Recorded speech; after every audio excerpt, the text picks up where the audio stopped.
আর মাত্র কিছুদিন পরেই কুরবানির ঈদ। আর ঈদের দিন কুরবানির পরে নাস্তা হিসাবে যে খাবারটা আমরা প্রথমেই খাই সেটা হচ্ছে কলিজা ভুনা। আজকে আমি বানাচ্ছি সেই কলিজা ভুনা মাখা ঝোলে, একদম সহজ রেসিপিতে এবং ঘরোয়া উপায়ে। প্রথমেই আমি কলিজাগুলোকে ভালো করে ধুয়ে পরিষ্কার করে নিয়েছি। তারপর আমি কলিজাগুলোকে সিদ্ধ করে নেব। আর সিদ্ধ করার জন্য এখানে আমি অল্প পরিমাণ আদা বাটা ও হলুদ ইউজ করছি। এতে কলিজার স্মেলটা আর থাকে না। সিদ্ধ করে নেওয়ার পর দেন আমি আবার কলিজাগুলোকে পরিষ্কার করে নিব। কলিজার উপরে পাতলা একটা স্কিন থাকে, যেটা সিদ্ধ করে নেওয়ার পর তুলে ফেলতে খুব সহজ হয়। তারপর চুলায় কড়াই বসিয়ে আমি সেখানে পেঁয়াজ কুচি এবং গরম মশলা দিয়ে কিছুক্ষণ ভেজে নিয়েছি। এরপর এতে অ্যাড করছি আদা এবং রসুনের পেস্ট। দেন কিছুক্ষণ নেড়ে আমি বাকি মশলাগুলো ইউজ করছি। পরিমাণ মতো এখানে আমি ধনিয়ার গুঁড়া, হলুদ গুঁড়া, জিরা ও মরিচের গুঁড়া দিয়েছি। সাথে দিয়েছি একটুখানি গরম মশলার গুঁড়া ও পরিমাণ মতো লবণ।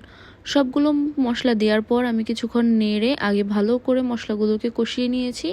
মশলা কষানো হয়ে গেলে তারপর আমি সিদ্ধ করে রাখা কলিজাগুলোকে ঢেলে মশলার সাথে কিছুক্ষণ নেড়ে ঢাকনা বন্ধ করে রান্না করব, যাতে কলিজার মধ্যে মশলাগুলো ঢুকে যায়। কাঁচামরিচ ও পরিমাণ মতো পানি দিয়ে আমি রান্না করে নিয়েছি। যেহেতু মাখা ঝোলে কলিজা ভুনা, তাই আমি বেশি একটা পানি ইউজ করিনি। আর আগে থেকে সিদ্ধ করার কারণে কলিজাগুলো এমনিই নরম হয়ে গেছে।